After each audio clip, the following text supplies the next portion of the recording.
ഇപ്പോ മിഥുന മാസം പകുതി ആയി കഴിഞ്ഞു അല്ലെ. ഇനിയിപ്പോ കർക്കിടക മാസത്തിന്റെ ഒരു വരവാണ്. ഈ കർക്കിടക മാസം എന്ന് വെച്ചാൽ രാമായണ മാസം, അതുപോലെ പഞ്ഞമാസം എന്നറിയപ്പെടുന്ന ഒരു മാസമാണ് അല്ലെ. മലയാളിയുടെ സംസ്കാരത്തോട് അത്രയും അധികം ഇഴചേർന്ന് കിടക്കുന്ന ഒരു മാസമാണ് കർക്കിടക മാസം. അപ്പൊ ഈ മാസത്തിൽ ഒരുപാട് ശ്രദ്ധിക്കേണ്ട കാര്യങ്ങളൊക്കെ ഉണ്ട് അല്ലെ. കർക്കിടകത്തിൽ നമ്മൾ ഫോളോ ചെയ്യേണ്ട ഒരുപാട് കാര്യങ്ങളെ പറ്റിയിട്ട് നമ്മളിപ്പം നമ്മൾ സോഷ്യൽ മീഡിയയിലൂടെ ഒരുപാട് കാര്യങ്ങൾ കേൾക്കുന്നുണ്ട് അല്ലേ. കർക്കിടകത്തിൽ ഇന്ന കാര്യങ്ങൾ ചെയ്യണം. അപ്പൊ അതിനെ പറ്റിയിട്ടൊന്നും കൃത്യമായ ഒരു അറിവില്ലാതെ ഈ ഒരു പരസ്യം കണ്ടുകൊണ്ട് അല്ലെങ്കിൽ ഈ ഒരു ഇൻഫ്ലുവൻസേഴ്സിന്റെ ഇതൊക്കെ കണ്ടുകൊണ്ടാണ് ആൾക്കാർ ഇതിന്റെ പിറകിൽ ഇപ്പൊ കൂടുതലായിട്ടും പോകുന്നത്. അപ്പൊ ആധികാരികമായിട്ട് നമ്മൾ ഈ കർക്കിടകത്തിൽ ചെയ്യേണ്ട കാര്യങ്ങൾ എന്തൊക്കെയാണ്, എന്തൊക്കെ ഭക്ഷണങ്ങൾ ഫോളോ ചെയ്യണം, ഏതൊക്കെ കാര്യങ്ങൾ, ഉഴിച്ചില് വീഴ്ചില് തുടങ്ങിയ ഒരുപാട് ചികിത്സാ രീതികളൊക്കെ ഉണ്ട്. അപ്പൊ ഇതിനെ പറ്റിയിട്ടൊക്കെ ആധികാരികമായിട്ട് നമുക്കൊന്നറിഞ്ഞാലോ? തീർച്ചയായും അങ്ങനെ അറിയണം. കാരണം ഇപ്പോൾ ഒരുപാട് നമ്മുടെ സമൂഹത്തിൽ ഒരുപാട് വ്യാജ ഡോക്ടർമാരൊക്കെ വരുന്ന ഒരു സമയമാണ്.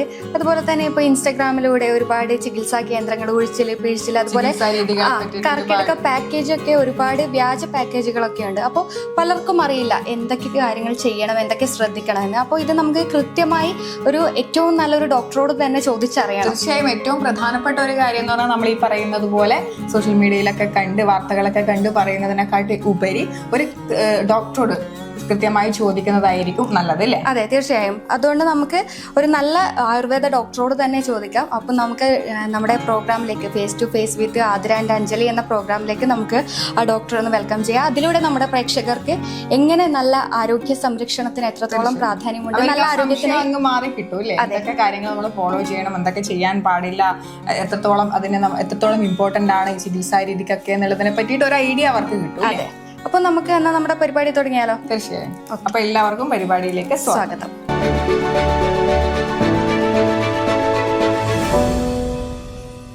കർക്കിടക മാസം എന്നാൽ മലയാളികളുടെ സംസ്കാരത്തോട് അത്രയും അധികം ചേർന്ന് കിടക്കുന്ന ഒരു മാസമാണ് കർക്കിടക മാസം. പ്രത്യേകിച്ച് ആരോഗ്യ സംരക്ഷണത്തിൻ്റെ ഒരു മാസം കൂടിയാണ്. അപ്പോൾ ഈ ഒരു കർക്കിടക മാസം, വരാൻ പോകുന്ന മാസം, ഇനി എന്തൊക്കെ കാര്യങ്ങൾ നമ്മൾ ശ്രദ്ധിക്കണം, എങ്ങനെ നല്ല ആരോഗ്യം ഉണ്ടാക്കാം എന്നൊക്കെ സംസാരിക്കുന്നതിനായി ഇന്ന് നമുക്ക് പയ്യന്നൂർ കോപ്പറേറ്റീവ് ആയുർവേദ ആശുപത്രിയിലെ ഡോക്ടർ പ്രീത നമ്മുടെ കൂടെ ചേരുന്നുണ്ട്. നമുക്ക് ഡോക്ടറെ ഒന്ന് വെൽക്കം ചെയ്യാം. Doctor, welcome to the show. അപ്പോൾ നമ്മുടെ മലയാളികളെ സംബന്ധിച്ചിടത്തോളം കർക്കിടകം എന്ന് പറയുന്നത് ഏറ്റവും പ്രാധാന്യമുള്ള ഒരു മാസമാണ് അല്ലേ, നമ്മൾ ആരോഗ്യമായാലും മാനസികമായാലും. അപ്പോൾ കർക്കിടകത്തിന് എത്രത്തോളം നമ്മുടെ ആരോഗ്യ സംരക്ഷണത്തിന് പ്രാധാന്യമുണ്ട്, എന്താണ് അതിൻ്റെ ഒരു പൊരുൾ എന്ന് പറയുന്നത്, ഇതിനെപ്പറ്റി ഒന്ന് പറയാം. കർക്കിടകം എന്ന് പറഞ്ഞാൽ തീർച്ചയായും പണ്ടുള്ളവർ പറയുന്നുണ്ട്, പഞ്ഞമാസമാണ്, വറുതിയുടെ കാലമാണ്, പണ്ട് മുതൽക്കേ പറയുന്നതാണ്. കർക്കിടകത്തിൽ ആരോഗ്യത്തിൻ്റെ പ്രാധാന്യം എന്ന് പറഞ്ഞാൽ നമ്മളൊരു വെയിൽ കഴിഞ്ഞ് മഴക്കാലത്തിലേക്ക് കടക്കുകയാണ്. ആ സമയത്ത് നമ്മുടെ പ്രകൃതിയും നമ്മുടെ ശരീരവും തമ്മിലുള്ളൊരു ബാലൻസ് നഷ്ടപ്പെടുകയാണ്. ആ സമയത്തേക്ക് കൂടുതൽ രോഗാണുക്കൾ പടരുകയും നമ്മുടെ ശരീരത്തിൽ രോഗാണുക്കൾ കയറുകയും അസുഖം ഉണ്ടാവുകയും ചെയ്യുന്നു. നമ്മുടെ ശരീരബലം കുറയുന്നു, നമ്മുടെ രോഗപ്രതിരോധ ശേഷി കുറയുന്നു. അങ്ങനെ നമ്മുടെ പലതരം അസുഖങ്ങളിലേക്ക് കടക്കുന്നു. അപ്പോൾ നമ്മൾ ആരോഗ്യത്തിന് അത്രയേറെ പ്രാധാന്യം കൊടുക്കുന്നുണ്ട്. ആയുർവേദപരമായിട്ട് നമ്മൾ ശരീരബലം കൂട്ടാനും രോഗപ്രതിരോധ ശേഷി വർദ്ധിപ്പിക്കാനുമുള്ള പല ചികിത്സകളും നമ്മൾ ആയുർവേദത്തിൽ നൽകുന്നുണ്ട്. ഈ ഒരു കർക്കിടക മാസത്തിൽ ഏറ്റവും കൂടുതൽ ശ്രദ്ധിക്കുന്ന ഒരു കാര്യമാണ് കർക്കിടക കഞ്ഞി. ആ ഒരു കർക്കിടക കഞ്ഞിയുടെ പ്രാധാന്യം എന്താണ് ഈ ഒരു മാസത്തിൽ? കർക്കിടക കഞ്ഞി പല വിധത്തിൽ ആൾക്കാർ ഉണ്ടാക്കുന്നുണ്ട്. കർക്കിടകക്കഞ്ഞിയുടെ ഗുണം എന്ന് പറഞ്ഞാൽ ശരിക്കും നമ്മൾ പറഞ്ഞതുപോലെ ഈ സമയത്ത് നമ്മുടെ അഗ്നി എന്ന് വെച്ചാൽ ഡൈജസ്റ്റീവ് സിസ്റ്റം വളരെ തകരാറിലായിരിക്കുകയാണ്. അപ്പോൾ ഡൈജസ്റ്റീവ് പവർ കുറയുകയും നമുക്ക് മന്ദാഗ്നി എന്ന് പറയും, നമ്മുടെ അഗ്നി കുറയുകയാണ്. ആ സമയത്ത് നമ്മുടെ രോഗപ്രതിരോധ ശേഷി ഓൾറെഡി കുറയുകയും ചെയ്യുന്നു. അപ്പം നമ്മുടെ അഗ്നിയെ, ഡൈജസ്റ്റീവ് ഫയറിനെ ഉത്തേജിപ്പിക്കാനുള്ള നമ്മൾ രോഗപ്രതിരോധ ശേഷി കൂട്ടാനും പിന്നെ പലവിധ അസുഖങ്ങൾ ഉണ്ടാവുന്നത് കാരണം അത് മാറ്റിയെടുക്കാനും വേണ്ടിയിട്ടാണ് ഈ കർക്കിടക കഞ്ഞി ഉപയോഗിക്കുന്നത്. അത് കൂടുതലും നമ്മൾ ഉപയോഗിക്കുന്നത് അതിൽ മരുന്നുകൾ പൊടിച്ച് ചേർക്കും. അത് നമ്മുടെ ആശാളി, ഉലുവ, ജീരകം, ചുക്ക്, ഗ്രാമ്പൂ, ഇതുപോലുള്ള ദശമൂലം, തഴുതാമ, ഇതുപോലുള്ള മരുന്നുകൾ പൊടിച്ചിട്ട് ഞവരയരിയാണ് നമ്മൾ കഞ്ഞി വെക്കാൻ ഉപയോഗിക്കുന്നത്. ഞവരയരി കൂടുതലും നമ്മുടെ ശരീരത്തിന് ബലം നൽകുന്നതാണ്. അത് വേവിച്ചെടുത്ത് ഈ പൊടിച്ചെടുത്ത മരുന്നുകൾ അതിലിട്ട് വേവിച്ച് തേങ്ങാപ്പാൽ ചേർത്ത് പിന്നെ നെയ്യിൽ നമ്മുടെ ചെറിയുള്ളി മൂപ്പിച്ചിട്ട് അതിലിട്ടിട്ടാണ് അത് കഴിക്കുന്നത്. നമ്മുടെ ഏതെങ്കിലും ഒരു ഭക്ഷണത്തിന് പകരമായിട്ട്, ഇപ്പോൾ രാവിലെ, ഉച്ചയ്ക്ക്, രാത്രി ഏതെങ്കിലും ഒരു ഭക്ഷണത്തിൻ്റെ പകരമായിട്ടാണ് ഇത് ഉപയോഗിക്കുന്നത്. അത് നമ്മുടെ രോഗപ്രതിരോധ ശേഷി വർദ്ധിക്കുകയും നമ്മുടെ അഗ്നിയെ കൂട്ടുകയും ചെയ്യുന്നു. കൂടുതലും നമ്മുടെ ഡൈജസ്റ്റീവ് ഫയറിനെ കൂട്ടാൻ വേണ്ടിയിട്ടുള്ള മരുന്നുകളാണ് അതിൽ ഉപയോഗിക്കുന്നത്. ഇപ്പോൾ ദശമൂലം എന്ന് പറഞ്ഞാൽ അതിൽ വാദത്തിന് കൂടുതൽ ഉപയോഗിക്കുന്ന കാര്യമാണ്. തഴുതാമ നമ്മുടെ മൂത്രാശയ രോഗങ്ങൾക്ക് ഉപയോഗിക്കുന്നതാണ്. അതെല്ലാം അങ്ങനെയുള്ള അസുഖങ്ങളെ നമ്മൾ മാറ്റിയെടുക്കുകയും ചെയ്യും, രോഗപ്രതിരോധ ശേഷി വർദ്ധിക്കുകയും ചെയ്യും. അതോടൊപ്പം തന്നെ ഈ കർക്കിടക മാസത്തിലുള്ളതാണ് ഈ കർക്കിടക കഞ്ഞിയോടൊപ്പം പ്രാധാന്യമുള്ളതാണ് കർക്കിടകത്തിലെ ഉഴിച്ചിൽ അതില്ല. അപ്പോൾ ഈ കർക്കിടകത്തിലെ ഉഴിച്ചിലിൻ്റെ പ്രാധാന്യം എന്താണ്, എന്തൊക്കെയാണ് അതിന് ഉപയോഗിക്കുന്നത്? ഈ സമയത്ത് പഞ്ചകർമ്മ ചികിത്സകൾ ചെയ്യുന്നത് ഏറ്റവും നല്ലതാണ്. നേരത്തെ പറഞ്ഞതുപോലെ തന്നെ രോഗങ്ങൾ നമ്മൾ വരുന്നതിന് മുമ്പ് തന്നെ അതിനെ പ്രതിരോധിക്കുക എന്നുള്ളതാണ് ആയുർവേദത്തിൻ്റെ ആദ്യത്തെ ഒരു തത്വം എന്ന് പറയുന്നത്. അപ്പം ഈ സമയത്ത് നമ്മുടെ ആയുർവേദപരമായി നമ്മൾ 3 പില്ലേഴ്സ് ഉണ്ട്. വാദം, പിത്തം, കഫം തുടങ്ങിയ പില്ലേഴ്സ് ഉണ്ട്. ആ സമയത്ത് ഈ വാദങ്ങൾ കൂടുന്നു. പിന്നെ ശരീരത്തിൽ നമ്മൾ ഒന്നാമത് ഡൈജസ്റ്റീവ് ഫയർ കുറഞ്ഞത് കൊണ്ട് മാലിന്യങ്ങൾ അടിഞ്ഞിരുന്നു. ഇപ്പോഴത്തെ നമ്മുടെ ജീവിതശൈലി കൊണ്ട് നമ്മൾ ഒരുപാട് ഭക്ഷണം കഴിക്കുകയും ജങ്ക് ഫുഡൊക്കെ കഴിക്കുകയും ചെയ്യുന്നത് കൊണ്ട് നമ്മുടെ ദഹനശക്തി ഓൾറെഡി തകരാറിലായിരിക്കുകയാണ്. അപ്പം അതിന് വേണ്ടിയിട്ട് നമ്മൾ ഈ പറയുന്ന അഭ്യംഗം എന്ന് പറയും, ബോഡി മസാജ് അല്ലെങ്കിൽ പിഴിച്ചലി, കിഴി എന്നൊക്കെ പറയുന്നത് ശരിക്കും പറഞ്ഞാൽ നമ്മുടെ പഞ്ചകർമ്മ ചികിത്സയുടെ പ്രൊസീജിയേഴ്സാണ്. അതൊക്കെ ചെയ്ത് കഴിഞ്ഞിട്ട് നമ്മൾ അഭ്യംഗം അല്ലെങ്കിൽ കിഴിയൊക്കെ ചെയ്ത് കഴിഞ്ഞിട്ട് സ്നേഹനം എന്ന് പറയും, അതിന് ഓയിലേഷൻ, നമ്മൾ ഓയിൽ കൊടുക്കുകയാണ്. അതുപോലെ സ്വേദനം, നമ്മൾ ഫെർമെൻ്റ് ചെയ്യാണ്, ആവിക്കിഴി എന്നൊക്കെ പറയുന്നത്. അപ്പോൾ അതൊക്കെ ചെയ്ത് കഴിഞ്ഞ് നമ്മൾ അതിനെ ഉള്ളിൽ നിന്ന് പുറത്തേക്ക് ദോഷങ്ങളെ കളയുകയാണ്. അതിനാണ് ഈ പഞ്ചകർമ്മ എന്ന് പറയുന്നത്. അത് ശോധന ചികിത്സ എന്ന് പറയും. ശോധന ചികിത്സ എന്ന് പറയുമ്പോൾ നമ്മുടെ ശരീരത്തിലുള്ള ദോഷങ്ങളെ, മാലിന്യങ്ങളെ പുറത്ത് കളയുന്നതാണ്. അതാണ് നസ്യം, വസ്തി, വമനം, വിരേചനം തുടങ്ങിയ കർമ്മങ്ങളിലൂടെ നമ്മൾ ആ മാലിന്യങ്ങളെ പുറത്ത് കളയുന്നു. അതാണ് പഞ്ചകർമ്മ ചികിത്സ. ഓക്കെ, അതോടൊപ്പം തന്നെ ചോദിക്കാനുള്ളത്, ഒരു കൗതുകം കൊണ്ട് ചോദിക്കാനാണ്, നമ്മൾ ഈ കളരി മർമ്മ ചികിത്സ ഉണ്ടല്ലോ, ഈ ആയുർവേദം ഈ തടവുന്നതും പിഴിയുന്നതും ഒക്കെ ഈ കളരിയുമായിട്ട് ചെയ്യുന്നതുമായിട്ട് ബന്ധമുണ്ടോ, അല്ല ആയുർവേദത്തിൽ വേറെ തന്നെയാണോ ഈ തടവുന്നതും? അതെ, ആയുർവേദത്തിൽ കൂടുതലും കൈത്തടവാണ്. കളരിയിൽ കൂടുതലും ചവിട്ടിത്തടവൊക്കെയാണ് പരിശീലിപ്പിക്കുന്നത്. ആയുർവേദത്തിൽ ചെയ്യുന്നത് നമ്മൾ കൈകൊണ്ടുള്ള തടവലാണ്. ഓക്കെ, ഈ ആയുർവേദത്തിൽ ഋതുചര്യ എന്നൊരു സങ്കല്പം ഉണ്ടല്ലോ, പലർക്കും അതെന്താണ് എന്നറിയില്ല. അപ്പോൾ അതൊന്ന് നമുക്ക് വിശദീകരിക്കാം. ആയുർവേദത്തിൽ പറയുന്ന പോലെ നമ്മൾ ഉത്തരായനും ദക്ഷിണായനും എന്ന് പറഞ്ഞ കാലം. ഉത്തരായനം എന്ന് പറഞ്ഞാൽ നമ്മുടെ സൂര്യൻ നമ്മുടെ ഭൂമിയോട് അടുത്ത് കിടക്കുന്നത്. ദക്ഷിണായനം എന്ന് പറയുമ്പോൾ സൂര്യൻ കുറച്ച് അകന്നു പോകുന്നത്, തണുപ്പും ചൂടുമുള്ള കാലം. 6 ഋതുക്കളായിട്ട് നമ്മൾ അതിനെ വിഭജിച്ചിട്ടുണ്ട്. ഓരോ ഋതുവിലും ശീലിക്കേണ്ട ഓരോ കാര്യങ്ങൾ നമ്മൾ പറഞ്ഞു തരുന്നുണ്ട്. ഈ വർഷ ഋതുവിലാണെങ്കിൽ ഇപ്പോൾ പറയുന്നത് നമ്മൾ അത്രയും ആ ചൂടിൽ നിന്ന് തണുപ്പിലേക്ക് വരികയാണ്. ആ സമയത്ത് നമ്മൾ ശീലിക്കേണ്ട കാര്യങ്ങൾ, അല്ലെങ്കിൽ ഋതുസന്ധി എന്ന് പറയും. എന്ന് വെച്ചാൽ ഒരു ഋതുവിൽ നിന്ന് മറ്റൊരു ഋതുവിലേക്ക് കടക്കുന്ന ഒരു ഗ്യാപ്പ് ഉണ്ടല്ലോ, ആ സമയത്താണ് കൂടുതലും നമ്മൾക്ക് അസുഖങ്ങളൊക്കെ വരുന്നത്. അപ്പം ആ സമയത്തേക്ക് നമ്മൾ ശീലിക്കേണ്ട കാര്യങ്ങളാണ് ചര്യകളായിട്ട് പറയുന്നത്. ഇപ്പോൾ വർഷ ഋതുവിൽ തന്നെ ഒരുപാട് നമ്മൾ കൂടുതലായിട്ടും ദഹനശക്തി വർദ്ധിപ്പിക്കാനുള്ള കാര്യങ്ങൾ, ഇങ്ങനെയുള്ള മരുന്നുകൾ ഉപയോഗിക്കുക. പിന്നെ നമ്മൾ കൂടുതൽ വ്യായാമം ചെയ്യാതിരിക്കുക. വ്യായാമം ചെയ്യണം, പക്ഷേ കൂടുതൽ സ്ട്രെയിൻ എടുത്തിട്ടുള്ള വ്യായാമങ്ങൾ ചെയ്യാതിരിക്കുക. പകലുറക്കം പാടില്ല. ഇങ്ങനെയുള്ള പല ചര്യകളും ഓരോ ഋതുവിലും, ഏത് ഋതുവായാലും, നമ്മുടെ ശരത് ഋതുവായാലും അല്ലെങ്കിൽ ഹേമന്ത ഋതുവായാലും ഏത് ഋതുവിലും നമ്മൾ പാലിക്കേണ്ട കാര്യങ്ങളാണ് ഋതുചര്യയിൽ പറഞ്ഞുകൊണ്ടിരിക്കുന്നത്. അതുപോലെ തന്നെ ഈ ഒരു മഴക്കാലത്ത് ദഹനശക്തി കുറവായിരിക്കും എന്നൊരു കാര്യം കേൾക്കുന്നുണ്ട്. അതിൽ എത്രത്തോളം യാഥാർത്ഥ്യമുണ്ട്? അത് തീർച്ചയായും ദഹനശക്തി കുറവാണ്. നമ്മുടെ ആയുർവേദത്തിൽ പറയുന്ന പിത്തം പറയുന്ന ഒരു കൺസെപ്റ്റ് ഉണ്ട്. അതിലതൊരു ഡൈജസ്റ്റീവ് ഫയറിനെ ഏകദേശം അതിനെ നമുക്ക് കോറിലേറ്റ് ചെയ്യാം. നമ്മൾ തീർച്ചയായും അങ്ങനെ പറയാൻ പറ്റില്ല, എന്നാൽ അതിന് കോറിലേറ്റ് ചെയ്യാം. അപ്പം ഈ സമയത്ത് പിത്തദോഷത്തിനെ ദുഷിക്കുകയാണ് ചെയ്യുന്നത്. അപ്പം ഡൈജസ്റ്റീവ് പവർ കുറയുക തന്നെ ചെയ്യും. അതുപോലെ തന്നെ നമ്മുടെ മലയാളികളുടെ ഇടയിലാണ് കൂടുതലായും ഈ കർക്കിടകത്തെ ഈ ഒരു കാര്യത്തിനൊക്കെ ചൂസ് ചെയ്യുന്നത്. മറ്റ് സ്ഥലങ്ങളിലൊന്നും എനിക്ക് തോന്നുന്നു കേട്ടിട്ടില്ല ഈ കർക്കിടക ചികിത്സ, കർക്കിടകത്തിന്റെ. എന്തുകൊണ്ടായിരിക്കാം നമ്മൾ ഈ ഒരു ഇത് ചൂസ് ചെയ്യുന്നത്? ഇത് മറ്റുള്ള സ്ഥലത്തേക്ക് എത്തിക്കാൻ വേണ്ടിയിട്ടുള്ള ഒരു പ്രയാസം ഇപ്പം നടക്കുന്നുണ്ട് ഇല്ലേ? അപ്പോൾ എന്താണ് അതിനെ പറ്റിയിട്ട് പറയാനുള്ളത്? കൂടുതലും നമ്മുടെ കേരളത്തിന്റെ കാലാവസ്ഥ അങ്ങനെയുള്ള രീതിയിലാണ് പോകുന്നത്. നമ്മൾ എല്ലാ ഋതുക്കളും എല്ലാ കാലങ്ങളും അതേപോലെ നല്ല മഴയാണെങ്കിൽ നല്ല മഴ, വെയിലാണെങ്കിൽ വെയിൽ, ആ രീതിയിൽ നമ്മുടെ കാലാവസ്ഥ പോകുന്നത് കൊണ്ടാണ്. മറ്റു പ്രദേശങ്ങളിൽ കാലാവസ്ഥ ഈ രീതിയിലല്ല വരുന്നത്. അതുകൊണ്ട് തന്നെയാണ്. പിന്നെ ആയുർവേദം എന്ന് പറയുന്നത് കേരളത്തിൻ്റെ ഒരു തനതായ പാരമ്പര്യമുള്ള ഇത് ആയതുകൊണ്ടും കൂടിയാണ്. കാലാവസ്ഥയാണ് ഇതിൻ്റെ മെയിൻ. പക്ഷേ ഇപ്പോഴും നമ്മുടെ കാലാവസ്ഥ നിർഭാഗ്യവശാൽ കേരളത്തിലെ കാലാവസ്ഥയും ഇപ്പൊ കർക്കിടകം എന്ന് പറയുന്നത് നമ്മുടെ മുന്നേ ഉണ്ടായ കർക്കിടകത്തിന്റെ ഒരു കോളല്ല ഇപ്പൊ നമുക്ക് കാണാൻ സാധിക്കുന്നത്. ഇല്ല, തികച്ചും വ്യത്യസ്തമാണ്. ഇപ്പൊ തന്നെ നമുക്ക് കാണാൻ വെയിലുണ്ട്. പണ്ടൊക്കെ കർക്കിടകം പഞ്ഞമാസം എന്ന് പറയുന്നതല്ലേ, ഭയങ്കര മഴയായിരിക്കും, ഭക്ഷണത്തിലെ ക്രമീകരണം ഒക്കെ ഉണ്ട്. മറ്റു ഉള്ള ഋതുക്കളിൽ നിന്ന് ഈ ഒരു കർക്കിടക മാസ ചികിത്സകളിൽ ആ ഒരു വേറിട്ട് നിൽക്കുന്ന ഒരു ഘടകം എന്താണ്? തീർച്ചയായും അത് വേറിട്ട് നിൽക്കുന്ന വെച്ചാൽ നമ്മുടെ രോഗപ്രതിരോധ ശേഷി കുറയുന്ന ഒരു സമയമാണ് എന്നുള്ളത് തന്നെയാണ് അതിനെ വേറിട്ട് നിൽക്കുന്ന ഒരു കാര്യം. നമ്മുടെ ശരീരത്തിലുള്ള എല്ലാ ദോഷങ്ങളും, ഇപ്പം വാദമായാലും പിത്തമായാലും കഫമായാലും എല്ലാം ബാലൻസ് തെറ്റിയിരിക്കുകയാണ്. അപ്പം അതുകൊണ്ടാണ് അതിൻ്റെ ബാലൻസ് തെറ്റുമ്പോഴാണ് നമുക്ക് രോഗങ്ങൾ വരുന്നത്. അപ്പം ഇതിൻ്റെ മൂന്നിൻ്റെയും ബാലൻസ് തെറ്റുമ്പം തീർച്ചയായും ഒരുപാട് അസുഖങ്ങൾ നമ്മുടെ ഉള്ളിലേക്ക് കടന്നു വരും. അപ്പം അതിനൊക്കെ പ്രതിരോധിക്കാനും അതിൻ്റെ ആ രോഗത്തിൻ്റെ ശമനത്തിനും വേണ്ടിയിട്ടാണ് ഈ കർക്കിടകം ചികിത്സകളും ഒക്കെ ചെയ്യുന്നത്. അതാണ് കർക്കിടകത്തിൻ്റെ പ്രാധാന്യം തന്നെ. ആരോഗ്യം ആ സമയത്ത് നമ്മൾ നിലനിർത്തി പ്രതിരോധശേഷി വർദ്ധിപ്പിച്ച് നിലനിർത്തി പോയി കഴിഞ്ഞാൽ നമുക്ക് അടുത്ത ഋതുവിലേക്കും അതേപോലെയുള്ള ചര്യകൾ പാലിച്ചു കൊണ്ടുപോയാൽ ആരോഗ്യം നിലനിർത്താൻ പറ്റുന്നതാണ്. അതുപോലെ തന്നെ ഇലക്കറികൾ കഴിക്കാൻ പാടില്ല ഈ ഒരു മാസം എന്ന് പറയുന്നുണ്ട്. അതിന്റെ കാരണം എന്തുകൊണ്ട്? ഇലക്കറികൾ കഴിക്കാൻ പാടില്ല എന്നുള്ളതല്ല, നമ്മൾ ആയുർവേദത്തിന് 10 ഇലക്കറികൾ കഴിക്കാൻ പറയുന്നുണ്ട്. അതിൽ മെയിനായിട്ട് മുരിങ്ങയിലയാണ് കൂടുതലും കഴിക്കാൻ പാടില്ല എന്ന് പറയുന്നത്. മുതലേ കേൾക്കുന്നതാണ് മുരിങ്ങയില കഴിക്കാൻ. മുരിങ്ങയില അതിന്റെ പഠനങ്ങൾ ഇപ്പോഴും നടന്നുകൊണ്ടിരിക്കുകയാണ്. എന്നാലും പഠനങ്ങൾ കൂടുതലായിട്ട് പറഞ്ഞു വരുന്നത് വെച്ചാൽ ഈ മഴക്കാലത്ത് നമ്മൾ കൂടുതൽ വെള്ളം കെട്ടി നിൽക്കും. അപ്പം ഈ മുരിങ്ങയുടെ വേരിനൊരു ഇതുള്ളതെന്ന് വെച്ചാൽ ഹെവി മെറ്റൽസും എല്ലാം പെട്ടെന്ന് വലിച്ചെടുക്കാനുള്ളൊരു ഇത് കഴിവ് മുരിങ്ങയ്ക്കുണ്ട്.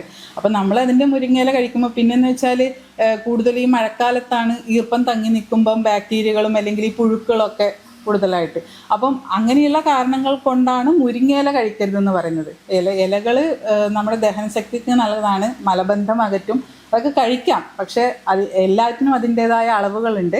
മുരിങ്ങയില കഴിക്കുന്നതിന് മുരിങ്ങയിലല്ല, ഇലക്കറികൾ കഴിക്കുന്നതിന് കുഴപ്പമില്ല. പത്തിലത്തോരൻ ഇപ്പം നമ്മൾ കുമ്പളത്തിൻ്റെ ഇല, ചേനയുടെ ഇല, ചേമ്പിൻ്റെ ഇല, തകര, പൊടിത്തൂവ ഇതൊക്കെ നമ്മൾ തോരനാക്കിയിട്ട് നമ്മൾ ഉപ്പേരിയാക്കിയിട്ട് നമ്മൾ കഴിക്കുന്നുണ്ട്. ഇലക്കറികൾ കഴിക്കുന്നതിന് കുഴപ്പം ഇല്ല.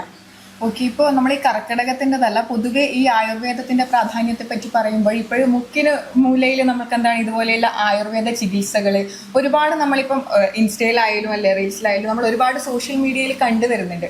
അപ്പോൾ എത്രത്തോളം ഈ ആയുർവേദത്തിന് ഇവിടെ പ്രാധാന്യമുണ്ട്? അത് മാത്രമല്ല, ഇപ്പോൾ ഇവിടെ ചെയ്യുന്നതൊക്കെ ട്രെയിൻഡ് ആയ ആൾക്കാർ തന്നെയാണ്. കാരണം ഒരുപാട് നമ്മളാണ് ഈ പരസ്യത്തിലൊക്കെ കാണുന്നത്. എത്രത്തോളം ട്രസ്റ്റ് ചെയ്തിട്ട് നമുക്ക് അവിടെ പോകാൻ പറ്റും? ട്രെയിൻഡ് ആൾക്കാർ തന്നെയാണോ ഇത് ചെയ്യുന്നത്? അപ്പോൾ അങ്ങനെയുള്ള ആശങ്കകളൊക്കെ ഉണ്ടാവും. അപ്പോൾ അതിനെ പറ്റിയിട്ട് എന്താണ് പറയേണ്ടത്? ഇപ്പം ഒരുപാട് രാജവൈദ്യന്മാർ നമ്മുടെ നാട്ടിലുണ്ട്. ഇതുപോലെ തന്നെ ഇൻസ്റ്റയിലൂടെയും ഫേസ്ബുക്കിലൂടെയും അവരുടെ പരസ്യങ്ങൾ ഒരുപാട് പോവുകയാണ്. അപ്പം നമ്മൾ ചെയ്യേണ്ടതെന്ന് വെച്ചാൽ ട്രെയിൻഡായ, നമ്മൾ രജിസ്റ്റേർഡ് ആയ ഡോക്ടർമാരെ സമീപിക്കുക. അവിടെ ട്രെയിൻഡായ തെറാപ്പിസ്റ്റുമാരാണോ ചെയ്യുന്നതെന്ന് നമ്മൾ പരിശോധിക്കുക. അവർ പഠിച്ച് നമ്മളിപ്പോൾ 4.5 വർഷം ഇത് ചെയ്ത് ഇൻറ്റേൺഷിപ്പ് നമ്മൾ 1 വർഷം കഴിഞ്ഞിട്ട് അതിൻ്റെ എല്ലാ ഭാഗങ്ങളും പഠിച്ചിട്ടാണ് നമ്മൾ വരുന്നത്. ഒരു തെറാപ്പിസ്റ്റിന്റെ കോഴ്സ് അല്ല, അത് ഡോക്ടേഴ്സിന്റെ തെറാപ്പിസ്റ്റിന്റെ കോഴ്സ് ആയാലും അത്രയും വർഷമുണ്ട്. അവരും അതുപോലെ ട്രെയിൻഡ് ആയിട്ടാണ് വരുന്നത്. ഒരു ഹോസ്പിറ്റലിൽ നിന്ന് അവർ ചെയ്യേണ്ട ഡോക്ടേഴ്സാണ് ക്ലാസ് എടുക്കുക. അവർ ചെയ്യേണ്ട കാര്യങ്ങളൊക്കെ പഠിച്ചിട്ടാണ് അവർ വരുന്നത്. അല്ലാണ്ട് കൂടുതൽ ആൾക്കാരും ചില തെറാപ്പി സെന്ററിൽ നിന്ന് ജസ്റ്റ് ഒരു തടവൽ പഠിച്ചിട്ട് വരുന്ന ആൾക്കാരുണ്ട്. പക്ഷെ അവർക്കൊന്നും ശരീരത്തിന്റെ ഘടനയെക്കുറിച്ച് അറിയില്ല. അപ്പോൾ നമ്മൾ തടവുമ്പം എവിടെയെങ്കിലുമൊക്കെ പിടിച്ച് അധികം നമ്മളൊന്ന് പ്രസ് അധികം കൊടുത്താൽ തന്നെ ചിലപ്പോൾ നമ്മുടെ എന്തെങ്കിലും ഡാമേജ് വരാൻ സാധ്യതയുണ്ട്. ഏറെ ആശങ്ക പ്രകടിപ്പിക്കുന്ന ഒരു സിറ്റുവേഷൻ കൂടിയാണിത്. കാരണം അവർക്ക് അറിയില്ല ഈ ഉഴിച്ചിലും പിഴിച്ചിലും തടവുന്നൊക്കെ സമയത്ത് എന്തെങ്കിലും ഒരു അപാകത വന്നു കഴിഞ്ഞാൽ അത് അത്രത്തോളം ബാധിക്കുമല്ലോ നമ്മുടെ ശരീരത്തെ. അതിന് തീർച്ചയായും ട്രെയിൻഡ് ആയിട്ടുള്ള ആളുകളുടെ അടുത്ത് മാത്രം പോവുക. അതുപോലെ തന്നെ ഒരു ഡോക്ടറുടെ കൺസൾട്ടേഷൻ ഇല്ലാതെ നമ്മൾ തടവാൻ പോവരുത് എന്നുള്ളതാണ് പറയാനുള്ളത്. പ്രസവരക്ഷയ്ക്കൊക്കെ നമ്മൾ ഒരുപാട് ഇതുപോലെയുള്ള ഇത് കാണുന്നതാണ്. അപ്പൊ അത് എത്രത്തോളം ട്രസ്റ്റ് ചെയ്ത് നമുക്ക് പോകാൻ പറ്റുമെന്നുള്ളതും വളരെ ഇമ്പോർട്ടൻ്റ് ആയിട്ടുള്ള ഒരു കാര്യമാണ് അല്ലേ? അതെ അതെ.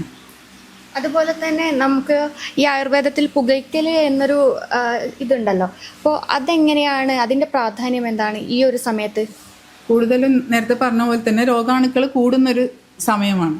അപ്പം നമ്മൾ പുകയ്ക്കുന്നത് അകില്, ഗുഗ്ഗുലു, നമ്മുടെ മഞ്ഞൾ, ഇതൊക്കെ വേപ്പിൻ്റെ ഇല, അതൊക്കെ ഉപയോഗിച്ച് അതിനൊക്കെ രോഗാണുക്കളെ നശിപ്പിക്കാനുള്ള കഴിവുണ്ട്. അന്തരീക്ഷത്തിൽ നമ്മൾ രോഗാണുക്കളെ നശിപ്പിച്ചു കഴിഞ്ഞാൽ നമുക്ക് രോഗം വരാതിരിക്കുമല്ലോ.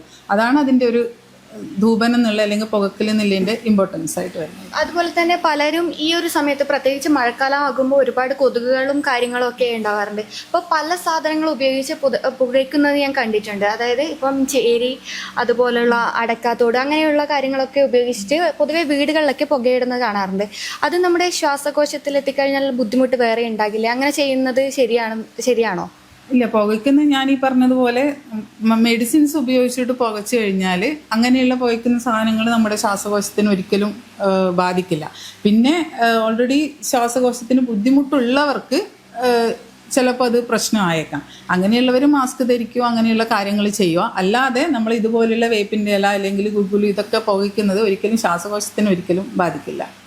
അതുപോലെ തന്നെ ഈ ഒരു ആയുർവേദത്തിനെ പലരും വാണിജ്യവൽക്കരിക്കുന്നുണ്ട്. ഇപ്പോൾ ഒരുപാട് ഇൻസ്റ്റയിൽ കൊളാബറേറ്റ് ചെയ്യുന്ന ആൾക്കാരാണെങ്കിൽ പോലും അങ്ങനെ ഒരുപാട് ആൾക്കാർ ഈ ഒരു ആയുർവേദ ചികിത്സ എന്നതിനെ ശരിക്കും ഒരു വാണിജ്യത്തിനായി ഉപയോഗിക്കുന്നുണ്ട്. അപ്പോൾ അതിനെക്കുറിച്ച് ഡോക്ടർക്ക് എന്താ പറയാനുള്ളത്?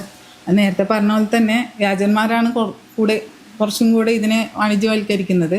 കൂടുതലും ഇപ്പോൾ നമ്മൾ പറഞ്ഞ പോലെ ഇപ്പോൾ കർക്കിടകത്തിൻ്റെ പാക്കേജുകൾ ലഭ്യമാണ്. അങ്ങനെയുള്ള പല തെറാപ്പി സെൻറ്ററിലും അങ്ങനെയൊക്കെയുള്ള ചെയ്യുന്നുണ്ട്. നമ്മൾ ഒരു രോഗിക്ക് നമ്മളെ രോഗിയെ നോക്കുമ്പോൾ നമ്മൾക്കറിയാം അവരുടെ പ്രകൃതി അനുസരിച്ചാണ് നമ്മൾ ട്രീറ്റ് ചെയ്യുന്നത്. ഇപ്പോൾ പാക്കേജുകളായാലും നമ്മൾ ആ ഒരു ചികിത്സ നിശ്ചയിക്കുമ്പം ആ രോഗിയുടെ പ്രകൃതി എന്താണ്, ആ രോഗിക്ക് എന്തെങ്കിലും അല്ലെങ്കിൽ സ്വസ്ഥൻ, നമ്മൾക്ക് അസുഖം ഇല്ലാത്തവരായാലും അവരുടെ പ്രകൃതി എന്താണ്, അവരുടെ ഇപ്പോഴത്തെ അവസ്ഥ എന്താണെന്ന് മനസ്സിലാക്കിയിട്ടാണ് നമ്മൾ ഓരോ ചികിത്സകളും ചെയ്യുന്നത്. അല്ലാതെ ഇതുപോലെയുള്ള പാക്കേജുകളൊക്കെ ഒരുപാട് വരുന്നതുകൊണ്ട് അങ്ങനെയുള്ളത് നമ്മുടെ ശരീരത്തിന് ദോഷം ചെയ്യുള്ളൂ. അതാണ് നേരത്തെ ഞാൻ പറഞ്ഞത്, ഒരു ഡോക്ടറെ, രജിസ്റ്റേർഡ് ആയിട്ടുള്ള ഡോക്ടറെ കൺസൾട്ട് ചെയ്തിട്ട് മാത്രം ട്രീറ്റ്മെൻറ്റ് ചെയ്യുക. നമ്മൾ പാക്കേജുകളിൽ തന്നെ ഒരുപാട് ഇപ്പോൾ കിഴികൾ, എണ്ണ, പക്ഷേ അതൊക്കെ ചെയ്യുന്നുണ്ടെങ്കിലും ഒരു ഡോക്ടറെ കാണുമ്പം അവരുടെ പ്രകൃതിക്കനുസരിച്ച് നമ്മൾ അതിലുള്ള മരുന്നുകളിൽ വ്യത്യാസം വരും. ഇപ്പം ഒരാൾക്ക് ഉപയോഗിക്കുന്ന എണ്ണ ആയിരിക്കില്ല വേറൊരാൾക്ക് ഉപയോഗിക്കുന്നത്. അത് അവരുടെ അവസ്ഥയ്ക്കനുസരിച്ച് നമ്മൾ ചെയ്യുന്നതാണ്. അപ്പോൾ ഈ തെറാപ്പി, ഇങ്ങനെയുള്ള തെറാപ്പി സെൻറ്ററുകളിൽ ചെയ്തിട്ട് പോകുന്നത് വളരെ ദോഷം ചെയ്യുന്നതാണ്. അതുകൊണ്ട് തന്നെയാണ് ഒരു രജിസ്റ്റേർഡ് ആയിട്ടുള്ള ഒരു ഹോസ്പിറ്റൽ അല്ലെങ്കിൽ രജിസ്റ്റേർഡ് ആയിട്ടുള്ള ഡോക്ടറെ കണ്ട് കൺസൾട്ട് ചെയ്തിട്ട് നമ്മൾ ചെയ്യേണ്ടതാണ്. അതുപോലെ നമ്മൾ ചികിത്സയിൽ എപ്പോഴും കേൾക്കുന്ന വേർഡാണ് ഈ പഥ്യം എന്ന് പറയുന്നത്, അല്ലേ? അപ്പോൾ ഈ പഥ്യം എത്രത്തോളം കർക്കിടക ചികിത്സയിൽ ഇമ്പോർട്ടൻ്റ് ആണ്, നമ്മളത് ഫോളോ ചെയ്യേണ്ടതുണ്ടോ? അതേപോലെ തന്നെ ഈ നമ്മളെ ചികിത്സയൊക്കെ കഴിഞ്ഞ് എത്ര നമ്മളത് എത്ര ഡ്യൂറേഷൻ ഉണ്ട് ആ ഒരു ഇതിൽ? അത് കഴിഞ്ഞ് നമുക്ക് വീണ്ടും പഴയ ജീവിത ശൈലിയിലേക്ക് മാറാൻ സാധിക്കുമോ? എങ്ങനെയാണ് അതിൻ്റെ ഒരു ഡ്യൂറേഷൻ എന്ന് പറയുന്നത്? ഈ പഥ്യം എന്ന് പറയുന്നത് തന്നെ പലർക്കും ഒരു തെറ്റായ ധാരണയുണ്ട്.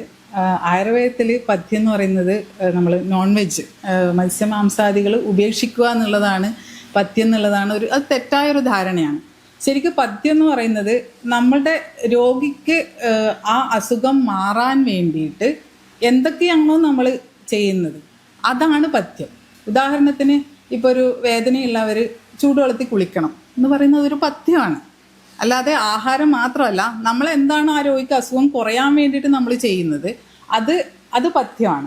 നമ്മൾ പൊതുവെ കേട്ട് വന്നത് എന്ന് പറഞ്ഞാൽ ഈ പഥ്യം എന്ന് പറഞ്ഞാൽ നമ്മളൊരു തെറ്റായ ഒരു മിഥ്യാധാരണയായിരുന്നു, അല്ലേ? ശരിക്കും എന്താ വെച്ചാൽ മാംസം കഴിക്കാൻ വേണ്ടി പാടില്ല, ഇന്ന അതുപോലെ ഇന്ന് അരിഷ്ടം കുടിക്കുമ്പോൾ ഇന്നത് കഴിക്കാൻ വേണ്ടി പാടില്ല, അങ്ങനെയുള്ള ധാരണ അതൊപ്പം മിഥ്യയാണെന്നാണ് ഡോക്ടർ. അത് നോൺ വെജും ഒഴിവാക്കുക എന്നുള്ളതല്ല. ഇപ്പം നമ്മുടെ ആയുർവേദത്തിൽ തന്നെ ഒരുപാട് നല്ല നല്ല റെസിപ്പീസ് ഉണ്ട് നമ്മുടെ മാംസങ്ങൾ ഉപയോഗിച്ചിട്ട്. ഇപ്പം തന്നെ ഈ വർഷ ഋതുക്കാലത്ത് തന്നെ നമ്മൾ സൂപ്പ് കഴിക്കാൻ പറയുന്നുണ്ട്. അത് വളരെ നമ്മൾ ദഹനശക്തിക്ക് ഏറ്റവും നല്ലതാണ്. അത് നമ്മൾ ഇത് ഉപയോഗിച്ചിട്ടാണ്. അത് ദഹിക്കാൻ എളുപ്പമുള്ള ആഹാരങ്ങൾ കഴിക്കാന്നുള്ളതാണ്. ഈ കർക്കിടക മാസത്തിൽ അത് തന്നെയാണ്, നമ്മൾ ദഹിക്കാൻ എളുപ്പമുള്ള, നമ്മൾ നേരത്തെ പറഞ്ഞ് ഡൈജസ്റ്റീവ് ഫയർ കുറഞ്ഞതാണ്. അപ്പം ദഹിക്കാൻ എളുപ്പമുള്ള ആഹാരങ്ങൾ നമ്മൾ കഴിക്കുക. നന്നായിട്ട് ചൂടായിട്ട് വെള്ളമൊക്കെ ചൂടായിട്ട് കുടിക്കുക. ഇതൊക്കെ തന്നെയാണ് പഥ്യം. അവരുടെ അവസ്ഥയ്ക്ക് നല്ലതെന്താണോ അതാണ് പഥ്യം. അതിപ്പോൾ ഏതായാലും ആയുർവേദ ഡോക്ടറല്ല, വേറെ ഏതൊരു ഡോക്ടറായാലും നമ്മളിപ്പോൾ അലോപ്പതി ഡോക്ടറെ അടുത്ത് പോകുന്നുണ്ടെങ്കിലും അവരിപ്പോൾ ഒരു ചുമയുണ്ടെങ്കിൽ തണുത്ത വെള്ളം കുടിച്ചുകൂടാന്ന് പറയും. അത് പഥ്യമാണ്. അത് അവരുടെ ആവശ്യത്തിന് വേണ്ടിയിട്ട്, അവരുടെ രോഗിയുടെ അവസ്ഥയ്ക്ക് എന്താണോ നല്ലത് അതാണ് പഥ്യം. ഈ കർക്കിടക മാസത്തിൽ നമ്മളിപ്പോൾ ചെയ്യുന്ന എന്ന് വെച്ചാൽ ഈ ഒരു മാസം മൊത്തം നമ്മളത് ഫോളോ ചെയ്യണം. അത് കഴിഞ്ഞാൽ നേരത്തെ പറഞ്ഞതുപോലെ ഋതുചര്യ നമ്മൾ പറയുന്നുണ്ട്. അപ്പം അടുത്തൊരു ഋതുവിലേക്ക് വരുമ്പം, അടുത്തൊരു കാലത്തേക്ക് വരുമ്പം നമ്മൾ എന്താണോ ഫോളോ ചെയ്യേണ്ടത് അത് അതേപോലെ ഫോളോ ചെയ്യാം. ഇത് അതിൽ നിന്ന് കുറച്ച് വ്യത്യാസമായിരിക്കും. അത് ഫോളോ ചെയ്ത് കഴിഞ്ഞാൽ അങ്ങനെ ഓരോ ഋതുചര്യയും നമ്മൾ ഓരോ ദിവസവും നോക്കേണ്ട കാര്യങ്ങളുണ്ട്. അതൊക്കെ ഫോളോ ചെയ്ത് കഴിഞ്ഞാൽ തന്നെ നമ്മളെപ്പോഴും ആരോഗ്യവാന്മാരായിരിക്കും. ശരിക്കും പറഞ്ഞാൽ നമ്മള് കർക്കിടകത്തിൽ മാത്രമല്ല മറ്റുള്ള ഓരോ ഋതുവിലും നമ്മളെ ശരീരത്തിൽ നമ്മൾ നോക്കേണ്ടതുണ്ട്. അതാണ് ആയുർവേദത്തിന്റെ പ്രാധാന്യം. നമ്മൾ പറയുന്നത് രോഗം എങ്ങനെ വരാതിരിക്കുക എന്നുള്ളതാണ് ആദ്യത്തെ ഒരു പാർട്ട്. നമ്മൾ സ്വസ്ഥനായിട്ട് ഒരു രോഗം ഇല്ലാത്ത ഒരാളെ എപ്പോഴും എങ്ങനെ അതേപോലെ പോകുന്നുള്ള ആദ്യം. പിന്നെ അത് കഴിഞ്ഞ് അതൊന്നും പാലിക്കാതെ ഇരുന്നാൽ രോഗം വരുമ്പോൾ അത് പിന്നത്തെ ഒരു പാർട്ടാണ്. ആയുർവേദം ആദ്യം പറയുന്നത് രോഗത്തെ എങ്ങനെ പ്രതിരോധിക്കുക എന്നുള്ളതാണ്. അപ്പോൾ അതിനാണ് ദിനചര്യ, ഋതുചര്യ, നമ്മൾ ഓരോ ദിവസം പാലിക്കേണ്ടത്, ഓരോ ഋതുവിൽ പാലിക്കേണ്ടതായിട്ടുള്ള കാര്യങ്ങൾ പറയുന്നത്. അതുപോലെ ശീലിച്ചു കഴിഞ്ഞാൽ, പക്ഷെ നമ്മുടെ നിർഭാഗ്യവശാൽ നമ്മുടെ ഈ കാലത്ത് അങ്ങനെ എല്ലാവർക്കും സാധിക്കില്ല എന്ന് പറയുന്നത് അതന്നെയാണ്. നമ്മൾ ഈ കർക്കിടകം ഇത്രയും വലിയ പാക്കേജ് കൊടുത്ത് എല്ലാവരും ഇപ്പൊ കർക്കിടകത്തിന്റെ പാക്കേജിന്റെ പിന്നാലെ പോവാണ്. പക്ഷെ അത് വീണ്ടും ഫോളോ ചെയ്യുക എന്നുള്ളതാണ് അവരെ സംബന്ധിച്ചിടത്തോളം ടാസ്ക്. ഈ സമയത്ത് മാത്രം അവരത് ഫോളോ ചെയ്യും, അത് കഴിഞ്ഞ് വീണ്ടും പഴയതിലേക്ക് വരും എന്നുള്ളതാണ്. ഈ ഒരു കർക്കിടക ചികിത്സ എല്ലാ പ്രായക്കാർക്കും ചെയ്യാൻ പറ്റിയത് തന്നെയാണോ? എല്ലാ പ്രായക്കാർക്കും ചെയ്യാം. കൂടുതൽ വയസ്സ് 70 വയസ്സിൽ മുകളിലുള്ളവർക്കൊക്കെ ചെയ്യാൻ പറ്റാത്ത ചില കാര്യങ്ങളുണ്ട്. നമ്മളിപ്പം വാദത്തിൽ ഏറ്റവും ശോധന ചികിത്സയിൽ പറഞ്ഞു വസ്തി, എനിമ എന്ന് പറയും. അതൊക്കെ 70 വയസ്സിന് മുകളിലുള്ളവർക്ക് ചെയ്യാൻ പറ്റില്ല. പിന്നെ ഗർഭിണികൾ, ഹൃദ്രോഗമുള്ളവർ, കൂടുതലുള്ള ശ്വാസകോശ രോഗങ്ങളുള്ളവർ, അവർക്കൊക്കെ ഈ ചെയ്യാൻ കുറച്ച് ബുദ്ധിമുട്ടാണ്. അതിൻ്റേത് നമ്മൾ അല്ലെങ്കിൽ ലോക്കലായിട്ടൊക്കെ അവർക്ക് എന്തെങ്കിലും അസുഖങ്ങളുണ്ടെങ്കിൽ അതിനനുസരിച്ച് ചെയ്യുന്നല്ലാണ്ട് നമ്മളൊരു ഫുൾ ബോഡി ആയിട്ടുള്ള കാര്യങ്ങൾ ചെയ്യാൻ ബുദ്ധിമുട്ടാണ്. ഈ സമയത്ത് എനിക്ക് എടുത്ത് പറയാനുള്ള സ്ത്രീകളുടെ കാര്യമാണ്. പീരീഡ്സ് ഒക്കെ ഉണ്ടാകുന്ന ഈ ഒരു മാസം അങ്ങനെ പ്രത്യേകം എന്തെങ്കിലും ശ്രദ്ധിക്കാനോ അങ്ങനെ എന്തെങ്കിലും കാര്യങ്ങളുണ്ടോ? അത് ഇതേപോലെ തന്നെയാണ്. സ്ത്രീകളുടെ കാര്യം മാത്രമല്ല, സ്ത്രീകൾ പ്രത്യേകിച്ച് നമ്മുടെ ശരീരത്തിൽ നടക്കുന്ന ഹോർമോൺ വ്യതിയാനത്തിനനുസരിച്ച് സ്ത്രീകളുടെ ആരോഗ്യം കുറച്ചും കൂടെ മുന്നിട്ട് നിൽക്കുന്നതേ ഉള്ളൂ. ദഹിക്കാൻ എളുപ്പമുള്ള ആഹാരങ്ങൾ തന്നെ കഴിക്കുക. കൂടുതൽ ഈ എരിവും പുളിയും ഒഴിവാക്കുക. കൂടുതലുള്ള ഈ എരിവും പുളിയൊക്കെ ശരിക്കും നമ്മുടെ മെൻസ്ട്രേഷനെ ശരിക്കും ബാധിക്കും. അങ്ങനെയുള്ളതൊക്കെ കുറക്കുക. ഇതേ ചര്യകൾ തന്നെ പാലിച്ചാൽ തന്നെ നമ്മുടെ ഹോർമോൺ ഇതൊക്കെ നല്ല ബാലൻസിൽ വരികയും സ്ത്രീകൾക്ക് നല്ലൊരു ആരോഗ്യം കിട്ടുകയും ചെയ്യും. ഇതുപോലെ നമുക്കിപ്പോൾ ചിലപ്പോൾ എല്ലാവർക്കും ഇതുപോലെ ഡോക്ടറെ അടുത്ത് കൺസൾട്ട് ചെയ്യാൻ പറ്റിയെന്ന് വരില്ല. അപ്പോൾ എല്ലാവർക്കും ആ പാക്കേജ് എടുക്കാൻ വേണ്ടി പറ്റിയെന്ന് വരില്ല. അപ്പോൾ ഈ വീട്ടിലുള്ളവർക്ക്, സാധാരണക്കാർക്ക് ഫോളോ ചെയ്യാൻ പറ്റിയ കുറച്ച് ദിനചര്യകൾ എന്തൊക്കെയാണ്? ഈ കർക്കിടക മാസത്തിൽ ഫോളോ ചെയ്യാൻ പറ്റിയ കാര്യങ്ങളൊന്ന് അവർക്ക് വേണ്ടി ഒന്ന് പറയാം. അവര് വീട്ടിൽ നീ പറഞ്ഞതുപോലെ കർക്കിടക കഞ്ഞി നമുക്ക് ഉണ്ടാക്കാം. ഞവരരി വാങ്ങിച്ച്, അല്ലെങ്കിൽ നമ്മൾ സാധാരണ മരുന്ന് ഉണ്ടല്ലോ, അത് ഈ സമയത്ത് യൂസ് ചെയ്യാൻ പറ്റും, അതിനെ പറ്റിയിട്ടുള്ള വേവ് മരുന്നും നമ്മൾ ഇതേപോലുള്ള ശരീരത്തിന് ബലം നൽകുന്ന കാര്യങ്ങൾ കൊണ്ട് ചെയ്യുന്നതാണ്. അതിൽ ബുദ്ധിമുട്ടെന്ന് വെച്ചാൽ അതിൽ നെയ്യും എണ്ണയൊക്കെ കുറച്ച് കൂടുതലായിരിക്കും. അപ്പോൾ കൊളസ്ട്രോൾ അല്ലെങ്കിൽ ഹാർട്ട് ഡിസീസ് അങ്ങനെയൊക്കെ ഉള്ളവർ അത് ഒഴിവാക്കുക എന്നുള്ളതാണ്. പിന്നെ കൂടുതൽ തടിയുള്ളവർ, ഒരു മേധസ് കൂടുതലുള്ളവർ ഇത് ചിലപ്പോൾ മേധസ് കൂടാനുള്ള സാധ്യതയുണ്ട്. അങ്ങനെയുള്ളവർ ഒഴിവാക്കുക. അല്ലാതെ അതിൽ ചേർക്കുന്ന മരുന്നുകളായാലും നമ്മുടെ ശരീരത്തിന് ബലം നൽകുന്നതാണ്. ഇതുപോലെ വീട്ടിൽ ചെയ്യാൻ പറ്റുന്നതെന്ന് വെച്ചാൽ കർക്കിടകഞ്ഞി ഉണ്ടാക്കാം. നമ്മൾ സാധാരണ ചുക്ക്, ജീരകം അതൊക്കെ ഇട്ടിട്ട് ഞവരരി വേവിച്ചിട്ട് നമുക്ക് മരുന്ന് കഞ്ഞി പോലെ ഉണ്ടാക്കാം. പിന്നെ എണ്ണ തേച്ച് കുളിക്കുക വീട്ടിൽ. പ്രത്യേക എണ്ണ നമ്മൾ അതാണ് ഡോക്ടറെ കൺസൾട്ട് ചെയ്യണം എന്ന് പറയുന്നത്. നമ്മൾ അസുഖത്തിനനുസരിച്ച് അല്ലെങ്കിൽ ഓരോരാളുടെ പ്രകൃതിക്ക് അനുസരിച്ച് നമ്മൾ പറയുന്ന എണ്ണകളുണ്ടല്ലോ, അതനുസരിച്ച് അത് തേച്ചിട്ട് ദിവസേന ചൂടുവെള്ളത്തിൽ കുളിക്കുക. ഇങ്ങനെയുള്ള കാര്യങ്ങൾ. ഇതുപോലെ തന്നെ വീട്ടിൽ നിന്ന് നമ്മൾ എല്ലാം ചൂടാക്കിയിട്ട് തന്നെ വെള്ളമൊക്കെ തിളപ്പിച്ചിട്ട് കഴിക്കുക, ചെറു ചൂടോടെ കഴിക്കുക. ഇതൊക്കെ തന്നെയാണ് നമ്മൾ വീട്ടിൽ ഉള്ളവർക്ക്, സാധാരണക്കാർക്കൊക്കെ നമുക്ക് ചെയ്യാൻ പറ്റുന്ന കാര്യം. ഡോക്ടർ, അതുപോലെ ഈ എണ്ണ തേച്ച് കുളിക്കുക എന്ന് ഇപ്പോൾ പറഞ്ഞല്ലോ, അപ്പോൾ പല ഡോക്ടേഴ്സും പറയുന്നുണ്ട് ആഴ്ചയിൽ ഇത്ര ദിവസം മാത്രമേ നമുക്ക് തല കഴുകാൻ പാടുള്ളൂ എന്നൊരു കാര്യം പറയുന്നുണ്ട്. അപ്പോൾ അതിൽ തന്നെ എണ്ണ ഒഴിവാക്കുക, ഷാമ്പു ഉപയോഗിക്കുക എന്നൊക്കെ പറയുന്നുണ്ട്. അപ്പോൾ ആ ഒരു കാര്യത്തിനൊരു ക്ലാരിഫിക്കേഷൻ ഉണ്ടായല്ലോ. ശരിക്കും പറഞ്ഞാൽ ആയുർവേദത്തിൽ ദിവസേന എണ്ണ തേച്ച് കുളിക്കണം എന്നാണ്.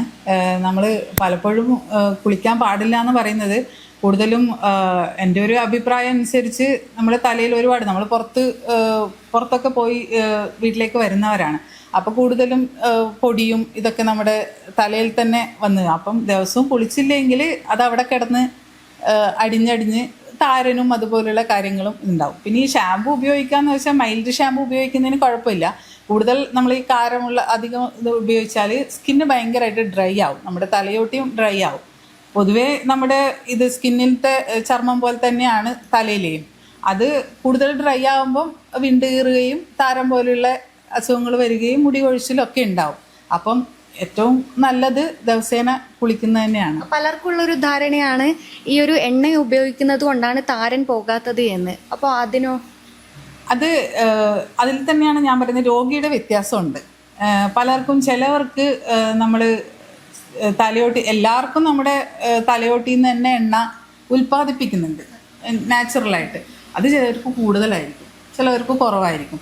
ഈ നല്ലോണം കൂടുതലുള്ളവർ അതിൻ്റെ മുകളിൽ വീണ്ടും എണ്ണയൊക്കെ തേച്ച് കഴിഞ്ഞാൽ അത് കൂടുതലും നമ്മൾ ഈ പൊടിയൊക്കെ പറ്റിയിരിക്കാനുള്ള സാധ്യതയുണ്ട്. അങ്ങനെയുള്ളവർ മൈൽഡ് ഷാമ്പു ഉപയോഗിച്ചിട്ട് കഴുകുക. അതാണ് പറയുന്നത്, നമുക്ക് രോഗത്തിനല്ല മരുന്ന്, രോഗിയുടെയും അതിൻ്റെ അവസ്ഥ, ആ രോഗത്തിൻ്റെ അവസ്ഥ ആ രോഗിയുടെ എങ്ങനെ പ്രകടമാകുന്നു എന്ന് നോക്കിയിട്ടാണ് നമ്മൾ ചികിത്സ നിശ്ചയിക്കുന്നത്.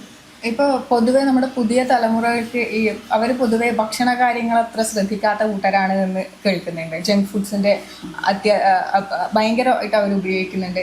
അതേപോലെ തന്നെ പക്ഷേ അതോടൊപ്പം തന്നെ അവർ ഇത്തരത്തിലുള്ള കാര്യങ്ങളിൽ കൺസേണും ആണ്. എങ്ങനെയാണ് ഈ ആരോഗ്യ കാര്യത്തിൽ കൺസേണും ആണ്. ഈ ആയുർവേദമൊക്കെ ചൂസ് ചെയ്യുന്നുണ്ട്. ഈ പറയുന്നത് പോലെ സോഷ്യൽ മീഡിയയിൽ കണ്ടിട്ട് മാത്രം അതിൽ പ്രഭാവം ചെലുത്തുന്ന ആൾക്കാരുണ്ട്.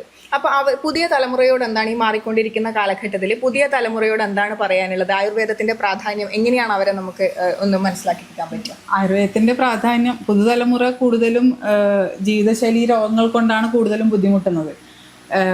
ഒന്ന് പറഞ്ഞ IT പ്രൊഫഷണൽസ് കൂടുതൽ നേരം ജോലി കമ്പ്യൂട്ടർ മുന്നിലിരിക്കുക, അപ്പോൾ വരുന്ന വേദനകളും കാര്യങ്ങളും, അവർ ഭക്ഷണം കഴിക്കാതിരിക്കുക, ഭക്ഷണം സ്കിപ്പ് ചെയ്യുക, അങ്ങനെയുള്ള പല ബുദ്ധിമുട്ടുകളും ഉണ്ട്.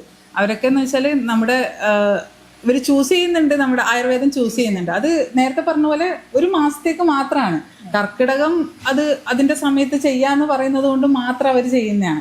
അല്ലാതെ അവർ ഈ പറയുന്ന പോലെ ഓരോ ഋതുചര്യയും ഫോളോ ചെയ്ത് കഴിഞ്ഞാൽ, നമ്മൾ ഏത് കാലത്ത് എന്ത് കഴിക്കണം എന്നുള്ള രീതിയിൽ, നമ്മൾ ഓരോ ദിവസവും എങ്ങനെ ചെയ്യണം എന്നുള്ള രീതിയിൽ എല്ലാവരും ഫോളോ ചെയ്ത് കഴിഞ്ഞാൽ, അതിപ്പം ന്യൂജൻസ് മാത്രമല്ല, എല്ലാവരും പൊതുവെ കുറച്ചും കൂടെ പ്രായമുള്ളവരൊക്കെ ഇതൊക്കെ കുറേയും കൂടെ ഫോളോ ചെയ്യുന്നവരാണ്. ഇപ്പം അങ്ങനെയുള്ളവർ ഫോളോ ചെയ്ത് കഴിഞ്ഞാൽ, ആയുർവേദ ചര്യകൾ ഫോളോ ചെയ്യുന്ന, ആയുർവേദ ചര്യ എന്ന് വെച്ചാൽ നമ്മൾ ആയുർവേദത്തിൽ അത് പറഞ്ഞിട്ടെന്നേ ഉള്ളൂ, നമ്മുടെ ആരോഗ്യത്തിന് ഏറ്റവും നന്നായിട്ട് വേണ്ട കാര്യങ്ങളാണ്.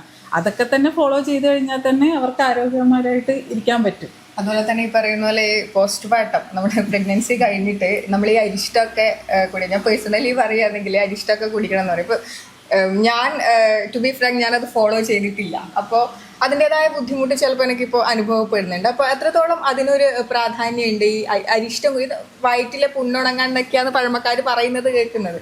അപ്പോൾ അത് ഫോളോ ചെയ്യാത്തത് കൊണ്ട് എനിക്ക് തോന്നുന്നു, അത് ഫോളോ ചെയ്യാത്തത് കൊണ്ടുള്ള ബുദ്ധിമുട്ട് നമ്മളെ വയറ്റിൽ നിന്ന് പോവുക നമ്മൾ പ്രതീക്ഷിക്കാത്ത സമയത്ത്. അപ്പോൾ അതിനെത്രത്തോളം പ്രാധാന്യമുണ്ട് ആ ഒരു കാര്യത്തിന്? അത് നമുക്ക് ഇപ്പോഴും ഇനി കണ്ടിന്യൂ ചെയ്യാൻ പറ്റുമോ? എങ്ങനെയാണ് അത്? ആ സമയത്ത് നമ്മുടെ ശരീരം ശരിക്കും പറഞ്ഞാൽ മൊത്തം നമ്മുടെ ഓരോ സിസ്റ്റവും മൊത്തത്തിൽ നമ്മൾ ഇളകിയിരിക്കുക എന്ന് പറയും. ഈവൻ പല്ലിൻ്റെ ഘടന പോലും എല്ലാം നമ്മളൊരു ഡെലിവറി പ്രസവം കഴിഞ്ഞ് കഴിഞ്ഞാൽ ഇളകിയിരിക്കുകയാണ്. അപ്പം കൂടുതൽ ഈ പറഞ്ഞ പോലെ അരിഷ്ടം നമ്മൾ കൂടുതലും വായുവിൻ്റെ ശല്യം ഒഴിവാക്കാനും, നമ്മളെ മലബന്ധം അകറ്റാനും, പിന്നെ വയറിൻ്റെ ഈ പറഞ്ഞ പോലെ ഡൈജസ്റ്റീവ് ഫയർ, നമ്മുടെ ദഹനം ശരിയാക്കാനുമാണ് ഇത് കഴിക്കുന്നത്. പിന്നെ അതിലുള്ള ബുദ്ധിമുട്ടെന്ന് വെച്ചാൽ, ഓൾറെഡി നമുക്കിപ്പോൾ വയറിൽ എന്തെങ്കിലും എരിച്ചൽ അങ്ങനെയൊക്കെ ഉള്ളവർ അരിഷ്ടം കഴിച്ചു കഴിഞ്ഞാൽ അത് ബുദ്ധിമുട്ടാവും. ചില കുട്ടികൾക്ക് അത് വരും, നമ്മൾ പാല് കൊടുക്കുന്നതാണ്, അപ്പം നമ്മൾ കഴിക്കുന്ന ആഹാരത്തിൻ്റെ ഒരു ഇത് ആ കുട്ടികളിലേക്ക് വരും. ചില കുട്ടികൾ, നമ്മൾ അമ്മമാരെ അരിഷ്ടം കഴിച്ചു കഴിഞ്ഞാൽ ചില കുട്ടികൾക്ക് ചിലപ്പം ഈ ഒരു പുളിച്ചു തേട്ടൽ പോലെ പാല് അധികമായിട്ട് പുറത്തേക്ക് വരിക, അങ്ങനെയൊക്കെയുള്ള ബുദ്ധിമുട്ടുകളുണ്ട്. അപ്പം അരിഷ്ടം കഴിക്കാതിരിക്കുക, അതിന് പകരമായിട്ട് നമ്മൾ കഷായങ്ങൾ കഴിക്കുക. ഇത് എല്ലാവരും ഇതേപോലെ നമ്മൾ ഈ വായുവിനെ അകറ്റാനും ഡൈജസ്റ്റീവ് ഫയർ കൂട്ടാനുള്ളത് നമ്മൾ കഴിക്കണം എന്നാണ്. അല്ലാതെ പോയി കഴിഞ്ഞാൽ അതിൻ്റേതായിട്ടുള്ള ബുദ്ധിമുട്ടുകൾ നമുക്കുണ്ടാവും. അങ്ങനെ ഈ പറഞ്ഞ പോലെ എരിച്ചിലുള്ള ബുദ്ധിമുട്ടുകളുള്ളവർ അതിന് പകരമായിട്ടുള്ള മരുന്നുകളുണ്ട്. അതൊരു ഡോക്ടറെ കൺസൾട്ട് ചെയ്ത് നമുക്ക് കഴിക്കാൻ പറ്റുന്നതുമാണ്. ഇനിയിപ്പം ഇത് കഴിഞ്ഞാൽ, കുറേ കഴിഞ്ഞാൽ അത് കഴിക്കാവോ എന്ന് ചോദിച്ചാൽ, ആ സമയത്ത് നമ്മളൊരു പ്രസൂതി എന്ന് പറയും, നമ്മൾ പോസ്റ്റ്നാറ്റൽ എന്ന് പറയുന്നത് ഏകദേശം ഒരു 4-6 മാസം വരെ ഉള്ളൂ അതിൻ്റെ ഒരു കാലയളവ്. അതിന് കഴിഞ്ഞാൽ പിന്നെ ആ ഒരു നമ്മൾ പ്രസവിച്ച ഒരു സ്ത്രീ എന്നുള്ളത് മാറി. അപ്പം ആ സമയത്ത് അത് കഴിച്ചിട്ട് കാര്യമില്ലെന്നാണ് പറയുന്നത്. ഏറ്റവും അവസാനമായി നമ്മൾ ഈ ഒരു സമയത്ത് കർക്കിടക മാസം ആവാനായി ഫോളോ ചെയ്യേണ്ട കാര്യങ്ങൾ എന്തൊക്കെയാണ്, എങ്ങനെ നല്ലൊരു ആരോഗ്യം ഉണ്ടാക്കിയെടുക്കാം ഓരോരുത്തർക്കും എന്നൊക്കെയുള്ള കാര്യങ്ങൾ ഒന്ന് ചുരുക്കി പറയാം. കർക്കിടക മാസത്തിൽ കൂടുതൽ ആഹാരത്തിലാണെങ്കിൽ നമ്മൾ ദഹിക്കാൻ എളുപ്പമുള്ള ആഹാരങ്ങൾ കഴിക്കുക, വെള്ളമൊക്കെ നന്നായിട്ട് തിളപ്പിച്ചിട്ട് ഉപയോഗിക്കുക, ചെറു ചൂടോടെ നമ്മൾ ഭക്ഷണം കഴിക്കുക, പിന്നെ ശീലങ്ങളാണെങ്കിൽ ഈ പറഞ്ഞ പോലെ രോഗാണുക്കളൊക്കെ നമ്മുടെ ശരീരത്തിൽ കയറുന്നത് കൊണ്ടും നമ്മുടെ ഇപ്പോഴത്തെ പനികളൊക്കെ വരുന്നത് കൊണ്ടും നമ്മൾ പുറമേ നമ്മുടെ വീട്ടിൻ്റെ പുറത്തൊക്കെ വെള്ളം കെട്ടിയിരിക്കുന്നതൊക്കെ ഒഴിവാക്കുക. അതുപോലെ മലിനജലത്തിലൊക്കെ ചവിട്ടാതിരിക്കുക. പിന്നെ ഇതേപോലെ നമ്മൾ ചെയ്യുന്ന ചര്യകൾ ചെയ്യുക, എണ്ണ തേച്ച് കുളി, അല്ലെങ്കിൽ മരുന്ന് കഞ്ഞികൾ, അല്ലെങ്കിൽ ഇതുപോലുള്ള ഇലക്കറികൾ, പച്ചക്കറികൾ, അങ്ങനെയുള്ള ആരോഗ്യശീലങ്ങൾ കൊണ്ടുവരിക. കർക്കിടക മാസത്തിൽ നല്ല രീതിയിൽ ഇങ്ങനെയുള്ള ചര്യകൾ ചെയ്താൽ തന്നെ തീർച്ചയായിട്ടും നമുക്ക് ആരോഗ്യം എന്തായാലും കിട്ടുന്നതാണ്. ശരീരത്തോടൊപ്പം തന്നെ മാനസികാരോഗ്യവും നോക്കേണ്ട പ്രാധാന്യം ഉണ്ടല്ലോ അല്ലേ? അതും കൂടെ പ്രേക്ഷകരിലേക്ക് ഒന്ന് എത്തിക്കാം. മനസ്സിനും കൂടെ നമ്മൾ ശരീരത്തിൻ്റെ അസുഖങ്ങൾ മാറി സ്വസ്ഥനായി കഴിഞ്ഞാൽ തന്നെ ഓൾറെഡി നമ്മൾ മനസ്സിൻ്റെ സുഖത്തിലേക്ക് നീങ്ങും. എന്നാലും കൂടുതലായിട്ടും നമ്മൾ യോഗ, മനസ്സിൻ്റെ സുഖത്തിന് വേണ്ടിയിട്ടാണ് യോഗ. നമ്മളിപ്പോൾ യോഗയുടെ അടുത്ത് കഴിഞ്ഞതേ ഉള്ളൂ. യോഗ ശീലമാക്കുക. നമ്മൾ പ്രാണായാമങ്ങളൊക്കെ ചെയ്താൽ തന്നെ നമ്മുടെ മനസ്സിൻ്റെ ഒരുപാട് ടെൻഷൻസ്, നമ്മളിപ്പോഴത്തെ കാലഘട്ടത്തിൽ സ്ട്രെസ്സ് ഒരുപാടാണ്, അങ്ങനെയുള്ളതൊക്കെ ചെയ്യാം. നന്നായിട്ട് ഉറങ്ങുക, പകലുറക്കം ഒഴിവാക്കുക, രാത്രി നന്നായിട്ട് ഉറങ്ങുക. ഇതൊക്കെ ആയാൽ തന്നെ നമ്മുടെ മനസ്സിനും നല്ല രീതിയിൽ സുഖം കിട്ടുന്നതാണ്. അപ്പം എല്ലാവരും ഈ പറഞ്ഞതുപോലെ കർക്കിടക മാസത്തിൽ മാത്രമല്ല മറ്റ് മാസങ്ങളിലും നമ്മളെ ഈ കാര്യങ്ങളൊക്കെ ഫോളോ ചെയ്യുക. എല്ലാ രീതിയിലും നല്ലൊരു വർഷം ആശംസിക്കുന്നു, അല്ലെ? നല്ല ആരോഗ്യപൂർണമായ ഒരു വർഷം എല്ലാവർക്കും ആശംസിക്കുന്നു. എന്തായാലും ഇത്രയും സമയം നമ്മുടെ കൂടെ ചേർന്ന ഡോക്ടർക്കും താങ്ക് യു.